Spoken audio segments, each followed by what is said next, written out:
Hello बच्चों, good morning. कैसे हो आप? प्रोवाइड स्वागत करते हैं अध्ययन अकेडमी के यूट्यूब प्लेटफॉर्म पे। मैं हूं मिश्रा और आज हम लोग आयत, वर्ग, समचतुर्भुज, समलंब चतुर्भुज के बारे में पढ़ने वाले हैं। इसको ध्यान से पढ़ना और मैं आपसे बातें करने वाला हूँ थोड़ा सा कुछ ऐसे टॉपिक पे जो कंसेप्चुअल होंगे और इसमें हम लोग जब प्रश्न करेंगे तो ये कंसेप्ट वहीं पे काम आएगा। क्योंकि देखो, चतुर्भुज एक ऐसा टॉपिक है जहाँ पे आपको लाइन और एंगल भी पढ़ना याद होना चाहिए, यानी जो पढ़े वो चीजें याद होना चाहिए। ट्रायंगल आपको याद होना चाहिए और क्वाड्रिलेटरल तो आपको याद होना ही चाहिए। उससे पहले मैं बता दूं आपको थोड़ा सा कुछ चीजें, ऐसे कि क्या नाम है, जिनको भाई एडमिशन लेना है ऑनलाइन तो हमारी फीस है 499 रुपये। इस फीस में आपको 5 कैटेगरी एसएससी, दरोगा, लेखपाल, एसएससी जीडी और पीटी, यानी 5 कैटेगरी के एग्जाम को क्लियर कराया जाता है। यानी एसएससी पूरा आप पढ़ोगे, दरोगा पढ़ोगे, लेखपाल पढ़ोगे, मैथ की सिलेबस 90% खत्म होने वाली है, एसएससी जीडी पीटी। ठीक, तो आप क्लासेस ले सकते हो ऑनलाइन प्लेटफॉर्म पे जुड़ के। बाकी अब ऑफलाइन हमारी 16 तारीख से ऑफलाइन 16 तारीख से यानी आज से हमारी ऑफलाइन कोचिंग खुल चुकी है। यानी आप चाहते हो तो आ सकते हो, आके अपने एजुकेशन को और बिल्डअप कर सकते हो और बेहतर कर सकते हो, अपने ज्ञान को और बढ़ा सकते हो। मेरा कहने का मतलब है कि आने वाले समय में जितने एग्जामिनेशन लगे हुए हैं उनको टारगेट करके तैयारी कर सकते हो। मुझे एसएससी क्वालिफाई करना है, एसएससी जीडी क्वालिफाई करना है, 10+2 क्वालिफाई करना है, हमको पीईटी क्वालिफाई करना है और पीईटी का स्पेशल बैच लॉन्च किया जा रहा है। तो आके अपना रजिस्ट्रेशन करा लो, अपना एडमिशन करा लो और क्लास कंटिन्यू करो। बहुत बच्चे के मन में है सर कि पेमेंट कैसे होगा ये ऑफलाइन वाला, ऑनलाइन वाला। मैं बता दूं भाई, देखो ये नंबर है 8299643920। ये नंबर है, ये भीम पे है, गूगल पे है, पेटीएम है, फोन पे। इस नंबर पे आप मैसेज कर सकते हो, मैसेज कर रहे हैं, इस नंबर पे आप ट्रांजैक्शन कर सकते हो, यानी 499 का। और जैसे ट्रांजैक्शन किए रहोगे उसका स्क्रीनशॉट लेके इस नंबर पे 9935585771 पे आप व्हाट्सएप कर सकते हो, जिससे आपको एडमिशन दिया जाएगा, किस कैटेगरी में कौन सा एडमिशन चाहिए, आपको सारी बातें बताई जाएगी, क्लास कहाँ चलेगी। और ऑफलाइन से भी जुड़ने का प्रयास करिए, ऑफलाइन से आने का प्रयास करिए, क्योंकि सीटें जो लिमिटेड, सीटें क्या हमारी लिमिटेड है और सीटें जब लिमिटेड होंगी तो भाई दिक्कत होंगी। तो जो बच्चा पहले आएगा उनको पहले क्लास मिलेगी, जो बच्चा बाद में आएगा उसको बाद में क्लास मिलेगी। तो आज ही भाई, तो हम लोग शुरू करते हैं अपने टॉपिक को। और कल मैंने समांतर चतुर्भुज के बारे में चर्चा किया था कुछ। आज का टॉपिक मेरा आयत। किसके बारे में बात करेंगे? आज का टॉपिक मेरा है पहला आयत। अभी इस पे क्वेश्चन कराएंगे, आज इसको फाइनल कर देंगे। इसकी प्रॉपर्टी बता देंगे। रेक्टेंगल के बारे में चर्चा कर रहे हैं, तो रेक्टेंगल क्या होता है जानते हो। हमने कहा रेक्टेंगल क्या है, आयत क्या है। हमने कहा कि एक ऐसा चतुर्भुज, मैं रेक्टेंगल बना दूं यहाँ पे थोड़ा सा, मैंने कहा रेक्टेंगल बनाया है यहाँ पे, रेक्टेंगल में हमने कहा रेक्टेंगल में क्या होता है, आमने सामने की भुजाएं क्या होती हैं, बराबर होती हैं और समांतर होती हैं। ए बी सी और डी। दिक्कत ये होता है इसमें, आमने सामने की भुजाएं बराबर समांतर तो होती है, दिक्कत ये होती है समांतर चतुर्भुज में, समचतुर्भुज में। समांतर चतुर्भुज में क्या होता है कि भुजाएं जो होती है एक दूसरे के पैरेलल नहीं होती, लेकिन आयत में भुजाएं एक दूसरे के क्या होती है, पैरेलल होती है, एक दूसरे के पैरेलल होती है। समांतर चतुर्भुज में पैरेलल होती है, आयत में भी पैरेलल होती है। समांतर चतुर्भुज में दिक्कत क्या होती है, समांतर चतुर्भुज की भुजाएं जो होती है एक दूसरे के परपेंडिकुलर नहीं होता है। मैंने पैरेलल बोल दिया, गलती कर दी। समांतर चतुर्भुज की भुजाएं एक दूसरे के परपेंडिकुलर नहीं होते हैं, लेकिन आयत की भुजाएं एक दूसरे के परपेंडिकुलर होते हैं। तो हम कह सकते हैं कि ये आपका बनेगा 90 डिग्री का और ए बी आपका बनेगा 90 डिग्री का। ठीक, ए बी आपका बनेगा कितने डिग्री का, 90 डिग्री का, और ए बी आपका बनेगा कितने डिग्री का, 90 डिग्री। इसको हम लोग डिफाइन कर सकते हैं, ऐसा समांतर चतुर्भुज, ऐसा समांतर चतुर्भुज,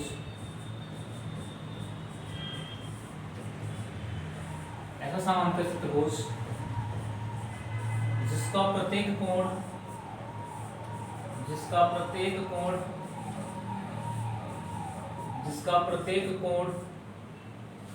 90 अंश हो। कितने हो, 90 अंश। जिसका प्रत्येक कोण कितने अंश का हो मेरे में, 90 अंश का। एक ऐसा समांतर चतुर्भुज जिसका प्रत्येक कोण 90 अंश का हो, क्या कहलाता है, ये हमारा आयत कहलाता है। कोई डाउट किसी? अब आते हैं थोड़ा सा इसके प्रॉपर्टी के बारे में। तो हम कहते हैं कि भाई ए आपका लंबाई हो गया, चौड़ाई एल हो गया, आपका बी हो गया। हमने कहा जब परिमाप के बारे में चर्चा करते हैं, इसके परिमाप के बारे में, यानी परिमाप पेरीमीटर के बारे में चर्चा करते हैं, तो हम कहते हैं परिमाप क्या होता है। परिमाप क्या होता है, एल प्लस बी होता है, यानी कहते हैं 2 ब्रैकेट में एल प्लस कितना होता है, बी। हो जाऊं भाई, क्षेत्रफल जो इसका होता है, क्षेत्रफल जो होता है इसका होता है क्या होता है, क्षेत्रफल जो होता है एल इंटू क्या होता है, बी। विकर्ण क्या होता है भाई इसका, विकर्ण जो होता है वो विकर्ण क्या होता है उसको ध्यान देना। विकर्ण जो होता है भाई, हमने कहा कि ये आपका विकर्ण बन गया, ये वाला क्या बन गया, विकर्ण बन गया। तो 90 के सामने तो कर्ण हो जाएगा अंडर रूट एल का स्क्वायर, आप प्लस किसका स्क्वायर हो जाएगा, बी का स्क्वायर हो जाएगा, किसका स्क्वायर, एल का स्क्वायर प्लस बी का स्क्वायर। अंडर रूट क्या कर सकते हैं, एल का स्क्वायर, आप प्लस किसका स्क्वायर हो जाएगा, बी का स्क्वायर हो जाएगा। इसके कौन कौन से गुण होते हैं, एक एक गुण को समझते हैं। पहला गुण होते हैं विकर्ण बराबर होते हैं। विकर्ण क्या होते हैं भाई, विकर्ण जो होते हैं बराबर होते हैं, एक एक समझना। विकर्ण जो होते हैं बराबर होते हैं, बराबर होते हैं। आयत के विकर्ण बराबर होते हैं। किसके किसके विकर्ण बराबर होते हैं, आयत के विकर्ण और वर्ग के विकर्ण बराबर होते हैं। ठीक, विकर्ण कोण समद्विभाजक नहीं होते हैं। जो विकर्ण होता है ना वो कोण समद्विभाजक नहीं होगा, यानी विकर्ण जो होगा, विकर्ण कोण समद्विभाजक नहीं होगा, समद्विभाजक, समद्विभाजक नहीं होता। विकर्ण जो होते हैं कोण समद्विभाजक नहीं होते। तीसरा, कोण समद्विभाजक का मतलब ऐसा नहीं होता कि 45 से काट दें। आप जानते हो ना कि 45 से नहीं काटते हैं। विकर्ण जो होते हैं, विकर्ण जो होते हैं कोण समद्विभाजक नहीं होते। ये बात यहाँ पे क्लियर हो गई, किसी कोई डाउट यहाँ पे नहीं।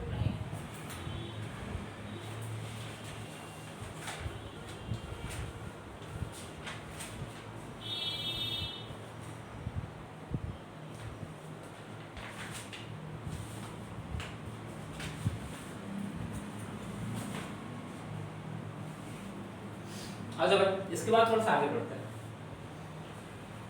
हमने कहा थोड़ा सा आगे बढ़ते हैं, यहाँ पे एक आयत बनाया जाए,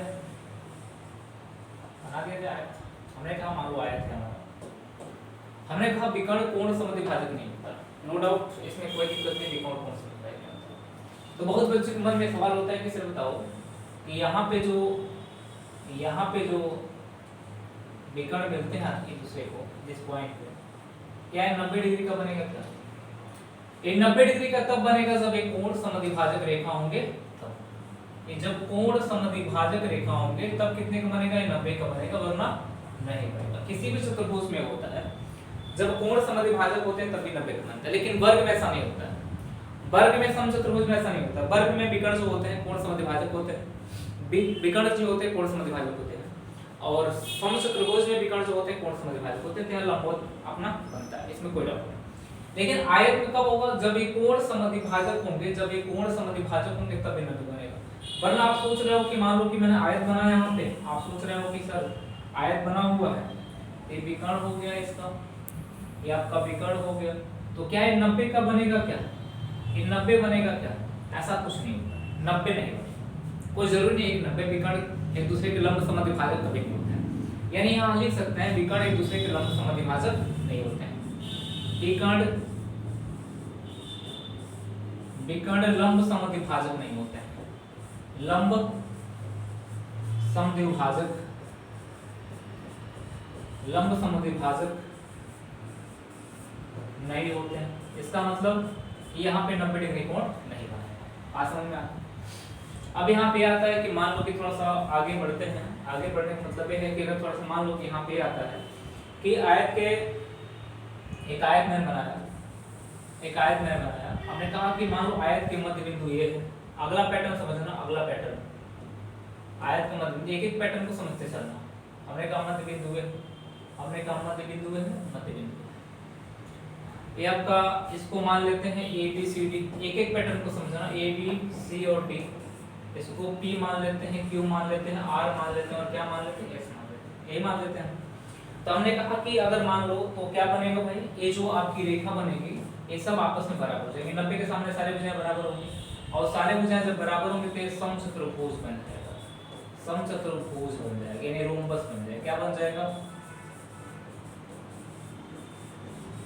ये रोम्बस बन जाएगा। इसको ध्यान रखना, यानी किसी आयत के भुजाओं के मध्य बिंदु मिला के बनी एक आकृति जो होती है वो क्या बनती है, हमारी रोम्बस बनती है, समचतुर्भुज बन जाती है। इसमें कोई डाउट नहीं किसी को। उसके बाद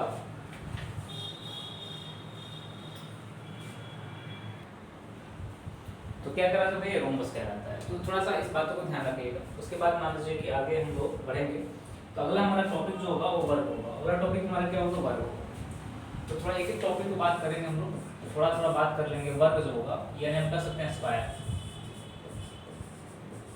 स्क्वायर जो हमारा, स्क्वायर में क्या है, बस इसका कुछ प्रॉपर्टी जानेंगे, बाकी हम आगे बढ़ेंगे। हमने कहा कि स्क्वायर क्या है, स्क्वायर बनाते हैं हम लोग, मैंने बनाया स्क्वायर।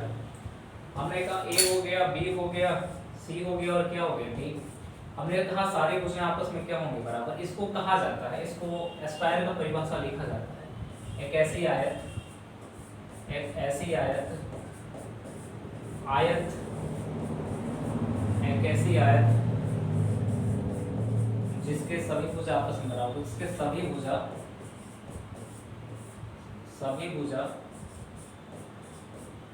बराबर हो,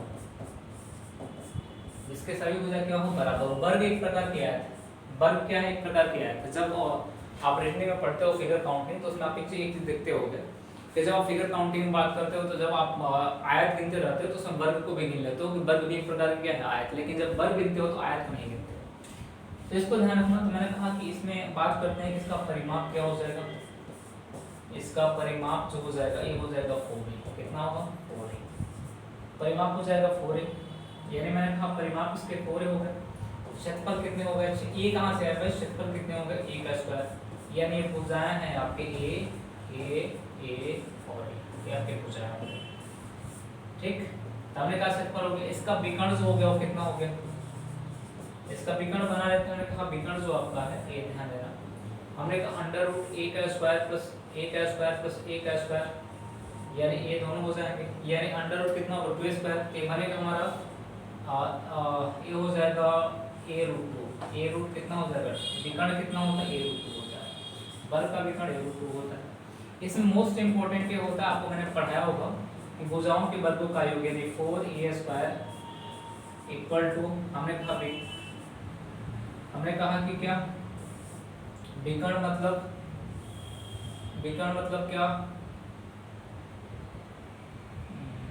गड़बड़ हो गया, अच्छा कोई बात।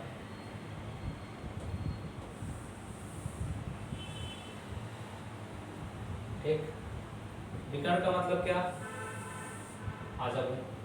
हमने कहा विकर्ण मान लो ये हो गया हमारा 4a स्क्वायर बराबर जो हो जाएगा हमारा ac का स्क्वायर, AC का स्क्वायर प्लस कितना हो जाएगा, BD का स्क्वायर। किसका हो जाएगा भाई, BD का स्क्वायर हो जाएगा।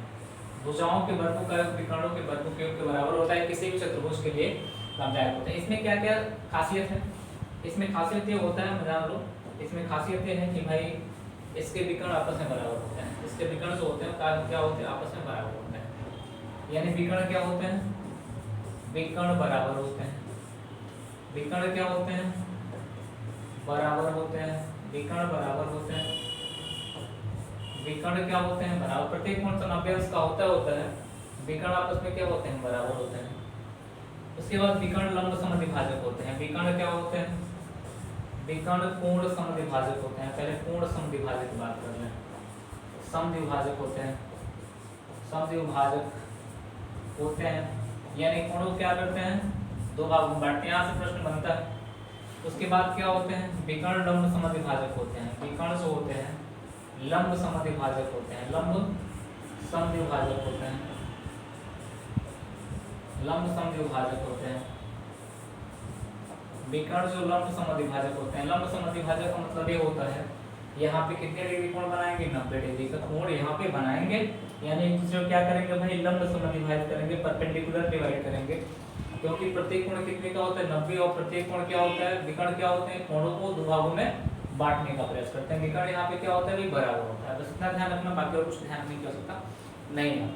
फिर मान लो कि इसके बाद हम बात करें रोम्बस की बात करते हैं। रोम्बस क्या होता है हमारा, तो बस इतना ध्यान रखना, रोम्बस यानी हम कहते हैं कि रोम्बस क्या हो जाएगा, यानी हम कह सकते हैं समचतुर्भुज। समचतुर्भुज यानी क्या होता है, रोम्बस। रोम्बस। समचतुर्भुज क्या होता है? तो ध्यान देना समचतुर्भुज क्या होता है। समचतुर्भुज के बारे में जब बात करते हैं हम लोग, तो हम कहते हैं कि समचतुर्भुज जो होता है, समचतुर्भुज जो होता है, इसको थोड़ा सा हम लोग घुमाएंगे।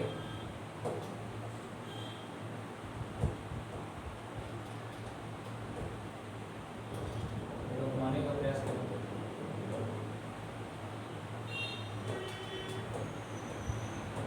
अगर फिगर बना लेते हैं, एक पतंग बना देना मन करे तो। हमने कहा कि ए हो गया, बी हो गया, सी हो गया और क्या हो गया, डी हो गया। हमने कहा है विकर्ण हो गया इसका, ए विकर्ण हो गया इसका। चारों भुजें आपस में क्या होती हैं भाई? बराबर होती है। चारों भुजें आपस में क्या होती हैं? ऐसा चतुर्भुज, ऐसा चतुर्भुज, ऐसा चतुर्भुज जिनके चारों भुजाएं, चारों भुजाएं आपस में बराबर हो। आपस में क्या हो भाई? आपस में बराबर हो। आपस में बराबर तो क्या कहलाता है हमारे पास? एक ऐसा चतुर्भुज जिनके चारों भुजाएं आपस में बराबर हो।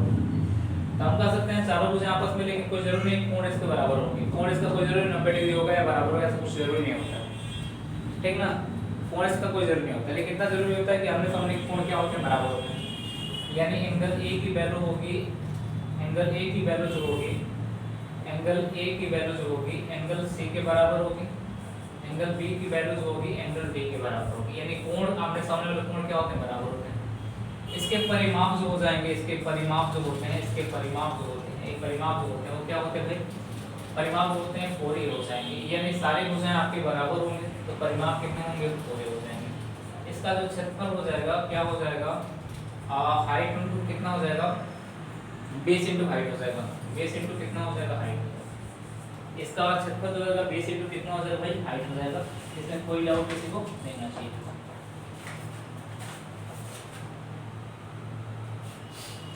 या तो इसका क्षेत्रफल इस हिसाब से निकाल सकते हो, इसका क्षेत्रफल और निकाल सकते हो, तो हम क्या कर सकते हो? क्षेत्रफल जो होता है 1/2 विकर्णों का गुणनफल, विकर्णों का गुणनफल। ये इंपॉर्टेंट हो जाता है। इसके और क्षेत्रफल हो जाते हैं, इसके क्षेत्रफल और हो जाता है। ये होता है 2√3/2 ए का स्क्वायर भुजा का स्क्वायर। एक क्षेत्रफल और हो जाता है, ये वाला भी हो जाता है और ये भी हो जाता है, ये भी हो जाता है। बेस इंटू हाइट कर लेते हैं, ठीक भाई। एक त्रिभुज की बात करते हैं तो एक जो होगा लंबवत पड़ेगा, कोण समद्विभाजक होगा यहाँ पे, यानी कोण समद्विभाजक होंगे। इसके बाद जो अगला टॉपिक में रहा इसी बात करते हैं। हमने कहा इसमें कहा कि विकर्ण जो होते हैं, विकर्ण बराबर नहीं होता है। विकर्ण जो होता है बराबर नहीं होता है, बराबर नहीं होता। उसके बाद विकर्ण कोण समद्विभाजक होता है। विकर्ण जो होता है कोण समद्विभाजक होता है, कोण समद्विभाजक होता है, द्विभाजक होता है। विकर्ण कोण समद्विभाजक होता है। इसके बाद विकर्ण लंब समद्विभाजक होता है। विकर्ण क्या होता है? लंब समद्विभाजक होता है, लंब समद्विभाजक होता है, लंब समद्विभाजक होता है। विकर्ण लंब समद्विभाजक होता है, इसको याद रखना। विकर्ण जो होता है लंब समद्विभाजक होता है। यानी बात समझ में आ गई आप लोग को? यानी इतना मैटर आप लोग को समझ में आ गया, इतना मैटर आप लोग को समझ में आ गया। विकर्ण क्या होता है? लंब समद्विभाजक होता है। यानी मैंने समचतुर्भुज के बारे में चर्चा की। समचतुर्भुज के आमने सामने कोण क्या होते हैं? बराबर होते हैं। परिमाप 4a, क्षेत्रफल b into s हो जाएगा, या क्षेत्रफल 1/2 विकर्णों का गुणनफल भी होता है, क्षेत्रफल 2√3/2 भुजा का स्क्वायर भी होता है। जो इंपॉर्टेंट है उसको नोट कर लो, बाकी और कुछ नहीं, कुछ करने की आवश्यकता नहीं, बाकी क्वेश्चन में देखा जाएगा। विकर्ण बराबर नहीं होते हैं। विकर्ण किसके किसके बराबर नहीं होते? बराबर किसके किसके होते हैं? बस आयत और वर्ग के विकर्ण बराबर होते हैं, बाकी किसी भी चतुर्भुज के विकर्ण बराबर होते हैं। विकर्ण किसके किसके कोण समद्विभाजक होते हैं? केवल वर्ग के और समचतुर्भुज के विकर्ण कोण समद्विभाजक और लंब समद्विभाजक होते हैं, बाकी और किसी नहीं होते हैं, ठीक। इतना ध्यान रखना है। इसके बाद हम समलंब चतुर्भुज की बात करते हैं। लंब चतुर्भुज की बात करते हैं। समलंब चतुर्भुज यानी ट्रेपेजियम,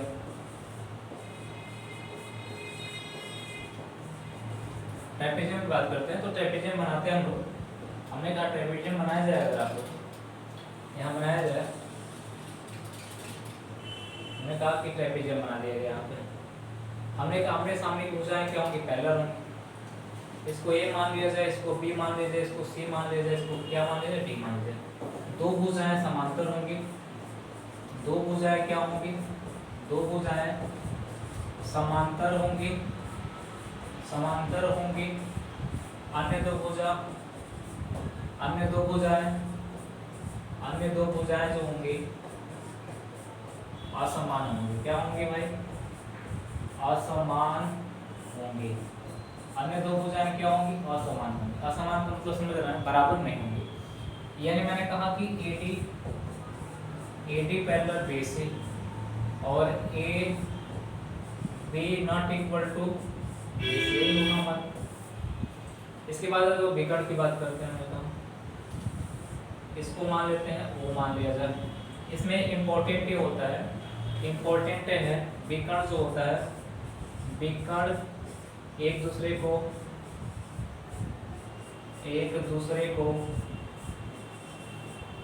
को समानुपातिक